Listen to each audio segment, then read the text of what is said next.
though, right?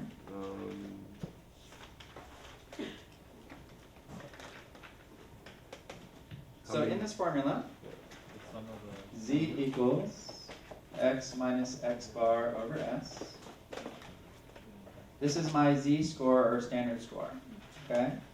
What we need to know, though, is this x is a specific individual value taken from our sample, okay? So whatever specific value we're talking about, that is the x that we're representing there.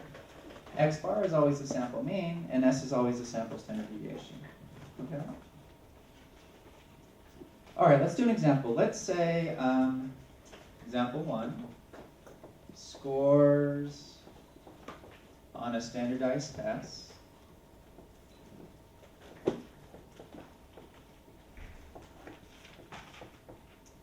had a mean of 200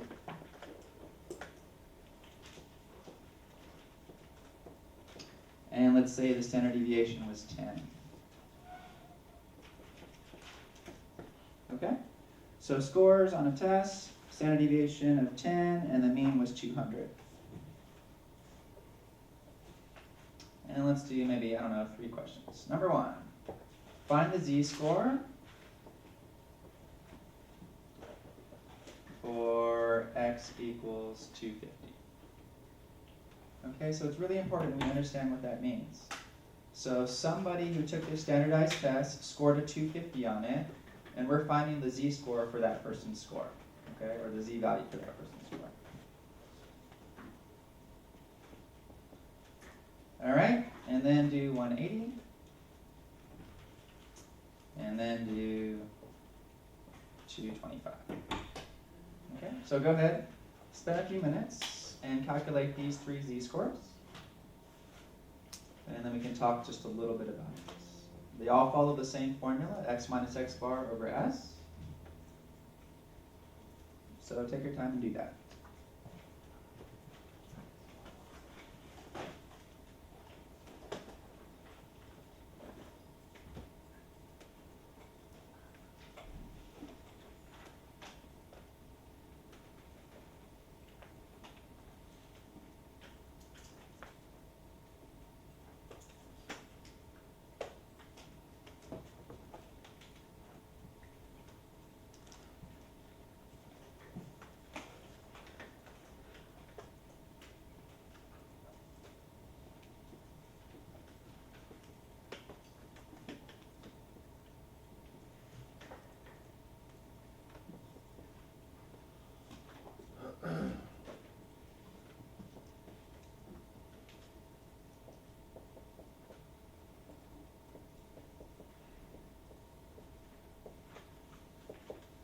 Okay, let's go to the first one. The x value was 250, that was the score, minus 200 over 10, 50 over 10, which gives us 5. Okay? So remember from our last bit of lecture last time, what does that mean? Whoever scored 250 on the standardized test scored 5 standard deviations above the mean. Okay? That's what that represents. The person that scored 180 on this standardized test, when I do their z-score, it's negative 20 over 10, so minus 2. So that person scored 2 standard deviations below the mean. Okay? Does that make sense? And then if we go to 225, what do we get here? 25 over 10? So 2.5 standard deviations above the mean. All right? And last time we looked a lot with the normal rule and Chebyshev's and kind of looked at ranges of values depending on how many standard deviations from the mean you were. Okay? All right, let's take a look at another example.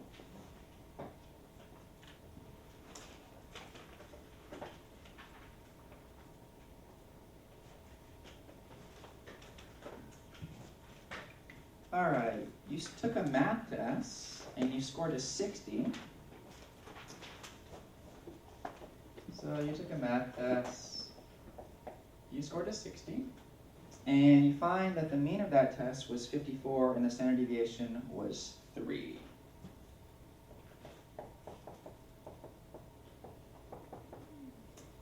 And you took a history test. And on the history test, you scored an 80. And the mean of that test was 75. With a standard deviation of 4. Okay?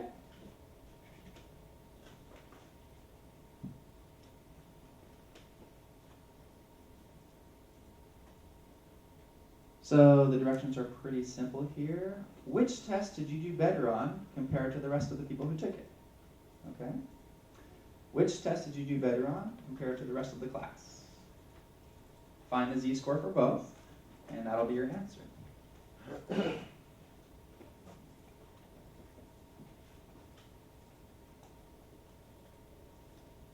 So your x value minus the mean, divided by standard deviation.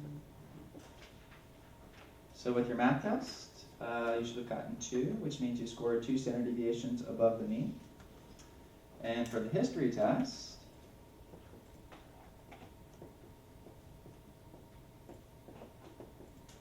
five over 4, which is what? 1.25. 1.25 standard deviations above the mean. Which test did you do better on? Math test. On the math test, okay? So when you go home and you tell your mom or dad or boyfriend or girlfriend or whatever, you basically say, hey, I got an 80 on my history test, which is a B. And on the math test, I scored 2 standard deviations above the mean, right? Because even though this is a D, you still did better on this test compared to the other tests. Does that make sense? If you're comparing it to the other people who took the test, not just A, B, C categories, okay? So technically you did better on the math test, even though percentage-wise it's not as good, okay? So it's a measure of your position compared to the other people. Okay, great. Today we want to look at another really important measure of position, and that's called percentile, which is some more formulas. So let's look at our percentile formula.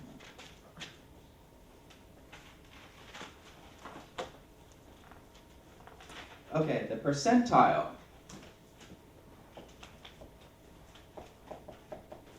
corresponding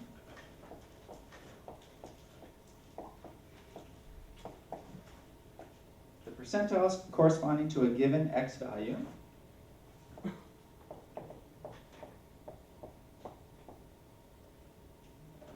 is found by this formula. Percentile equals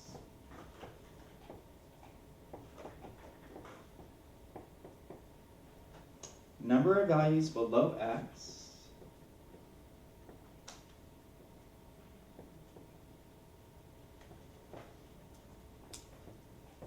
okay, number of values below x plus 0.5 all divided by the total number of values, so I'll put n for that, okay? And then you're going to multiply this by 100. So do this fraction first, then multiply by 100. And that's my formula. What is n? The total number of values, however many there are. Okay, and this gives us our percentile. All right, let me give you some raw data here. 10 students have the following test scores. Okay? So here's some raw data for my example. 10 test scores: 73, 92, 56, 81, 78, 99, 87, 76, 75, and 69. 10 student test scores. All right. Question 1. Find the percentile for the test score 76. I'll circle it for you. What was the question? Find the percentile rank for the test score 76.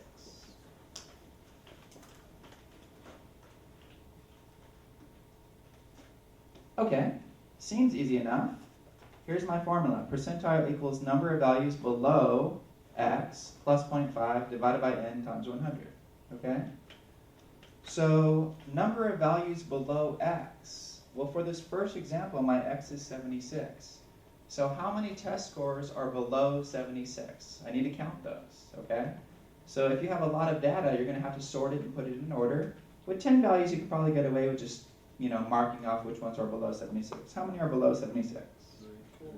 We have 73, 56, 75, 69. 4 values below 76. Does everybody see that? Okay.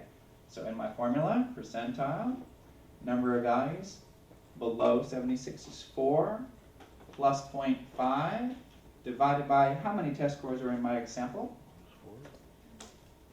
10 total test scores, right? 2, 4, 6, 8, 10. 4 plus 0.5 divided by 10, which is 4.5 divided by 10, right? Which is 0.45 times 100, which is what? 45. Okay? That score marks the 45th percentile. The way we write 45th percentile is P with a little 45 next to it. That means 45th percentile. What does that mean? That means the test score 76 was better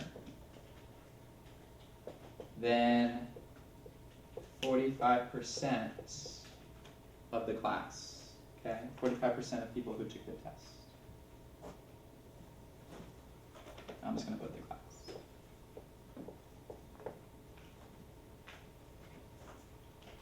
If you scored 76 on this exam, you scored better than 45% of the people who took it. That's what that percentile represents. Okay? You did better than 45% of the people who took it. P45. Okay? Any questions on that example? Okay, let's do it again. Example 2, I want you to find the percentile for the person who scored 87 on this test. Okay?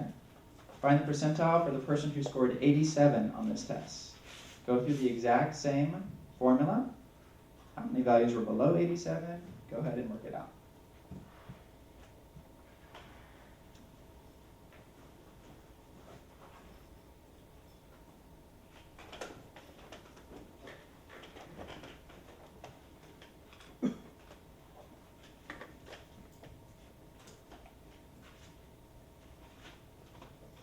How many values are below 87? 7 values plus 0.5 divided by 10 times 100.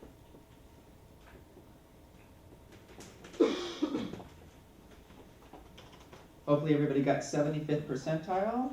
And again, we represent that P75. So if you scored 87 on this exam, you did better than 3/4 of the class. You did better than 75% of the people who took it. Okay? That's what that percentile represents. So in these last 2 examples, we had a bunch of test scores. I picked a test score. Okay? And I said, hey, find the percentile that goes with that test score.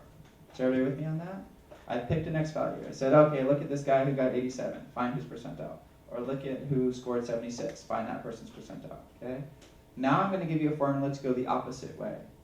Here's a percentile. Find the test score that matches that. Okay? So everybody with me? On your first exam, you need to be able to do both formulas. So one gives you an X value, you find the percentile. The next formula gives you a percentile, you find the X value. Okay? And that's what we're going to do right now.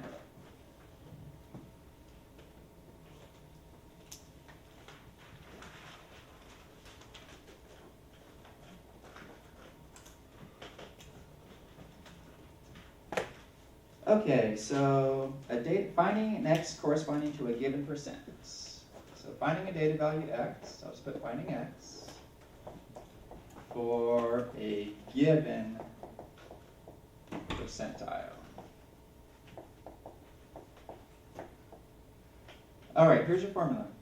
C equals N times P divided by 100.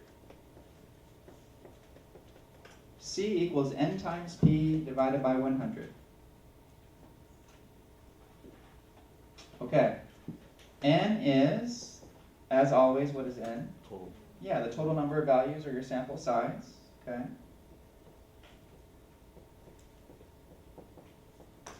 P here is your given percentile. So notice in this formula, this is going to be given to you and this is going to be given to you, and then that'll allow you to find this C that we're looking for, okay? Now, here's what's going to happen. C is either going to come out to a nice whole number or it's not, okay? Because you're going to do a little multiplying and dividing. So C either comes out to a nice whole number or it doesn't. So I need to tell you what to do depending on each, okay? So, let's do a little star here. If C is not a whole number, if C is not a whole number,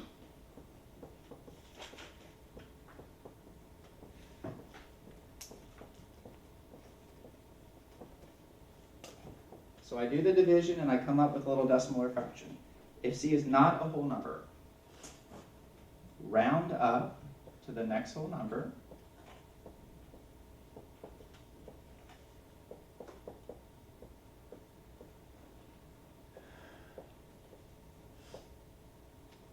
And count over to that value.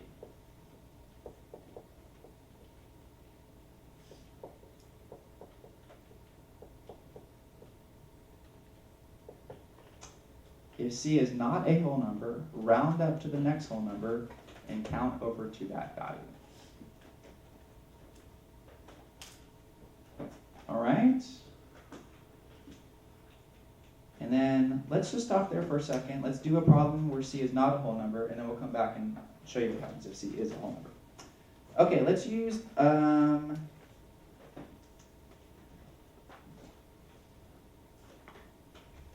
these the same values? Yeah, let's use the same values, and I want to find the value corresponding to the 25th percentile, okay? So same values, and your directions are simply find P25. That means find what test score marks the 25th percentile, okay? All right, so here's how we start. Find C. What am I going to use for my formula here? What do you do? 10 times the percentile. 10 times, what's the 25. percentile I gave you? 25. 25. Divided by 100. Divided by 100, what does that come out to? 2.5? Is that a whole number? No. No, it's not. I have this big star circle here. If C is not a whole number, what do? I round up to the next whole number, and I'm going to count over to that value, okay? What do I mean by count over to that value? Well, you need to have your values in order sorted, and then I'm going to count over to the third value once you put it in order, okay? So what I need to do is put these test scores in order, and then we're going to count over to the third one, and that's going to correspond with P25, or my 25th percentile, okay? So let's list those numbers in order now. 56, 69, 73, 75, 76, 78, 81, 87, 92, 99. Okay, so those are my 10 test scores. I just calculated C, it came out to 2.5. I rounded up to 3, and then I'm going to count over to the third value. So 1, 2, 3. So the test score 73 represents P25 for this example. Okay? Just a little bit of a caution here. Percentiles work really well for large data sets. Okay? With a small data set like this, P25 is representative of 73, but it works better if you have really, really large data sets. Okay? But it's hard to teach with a large data set, so it's easier to show with this. Okay?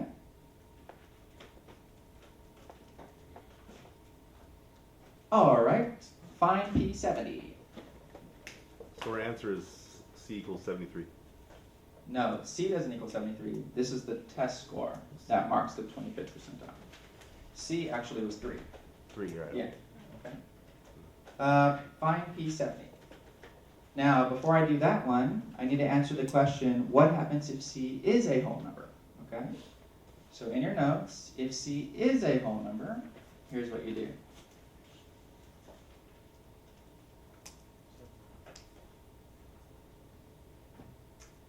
If C is a whole number, so this is double star, use X value halfway between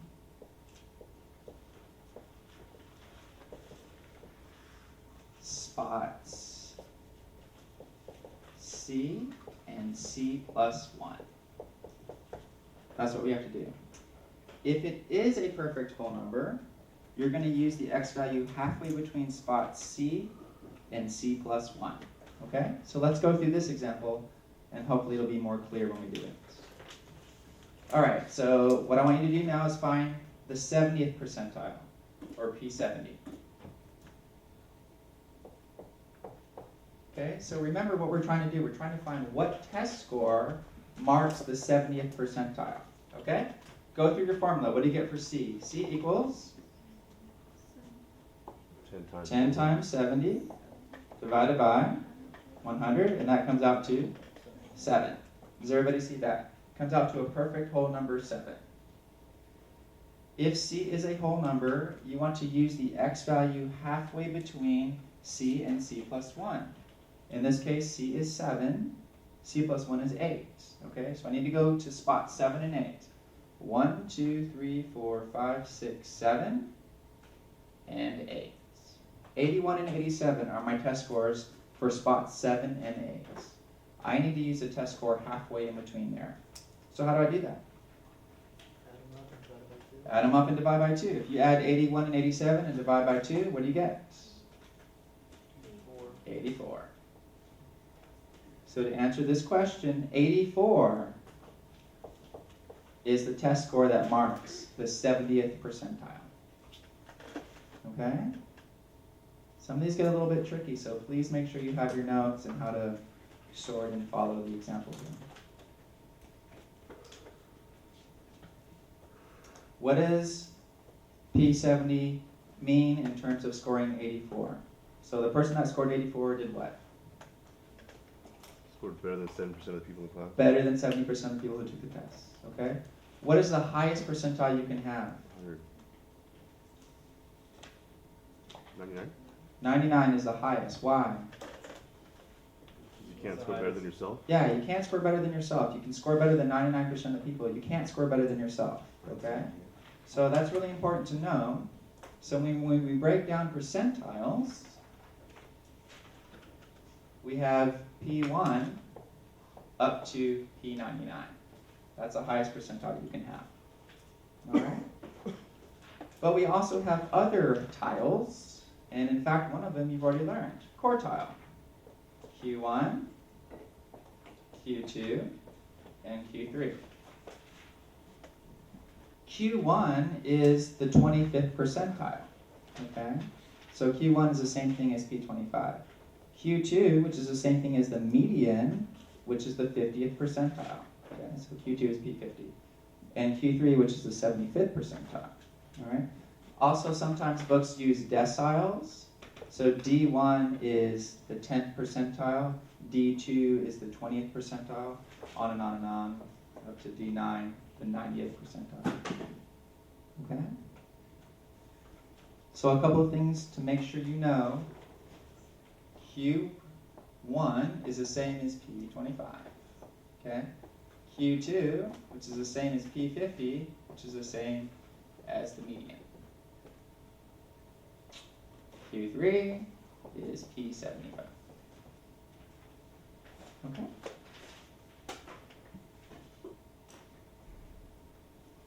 All right, well, one thing is, a couple of weeks ago in class, when I asked you to find the median, did you go through this percentile formula? No, what did you do? How did you find the median a week ago? Put it in order and? Find the middle. The middle number. What if there was an even amount of numbers? We'll do the same thing we just did with the spot. Right, middle two numbers and then take the average, right? And that's exactly what you can do, and it's probably quicker to get this stuff, okay? Let's do one more example. I'm going to give you a data set. I'll be nice and put it in order for you. I'm going to ask you some questions. Okay? So here's a really small data set. Let's put it in order for you. 12, 26, 34.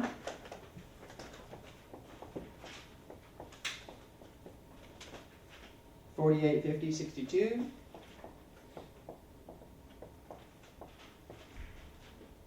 76 and 84. 1, 2, 3, 4, 5, 6, 7, 8 values. Give you an even number of values. Okay. Well, I want to find Q1, Q2, and Q3. So let's start with Q2, because Q2 is also called what? The median. The median. So how do I find the median here? Take the middle two, Middle two, which are? 40 and 50. 40. And it's 49, right? So my median Q2 is 49. That was pretty easy. Now, Q1 and Q3. Well, let's do Q1. Q1, guys, is just the median of the values less than the overall median. Does that make sense? So if you look at my median, it's at 49. If you look at the values below the median and you do the median of those values, that is Q1. It's the median of the values less than the overall median, okay? So with these four values, how would I find the median of 12, 26, 34, and 48? Add them up, divide by 4? No, No. it's just the middle of these two numbers, Oh, then right? they do the same thing. And what's the middle of 26 and 34? What does that come out to? 30. 30. So Q1 would just be 30. Okay? Similarly, if you take the median of the values higher than the overall median, you have 50, 62, 76, and 84. You have these two values. And if you add 62 and 76 and divide by 2, what do you get? 69.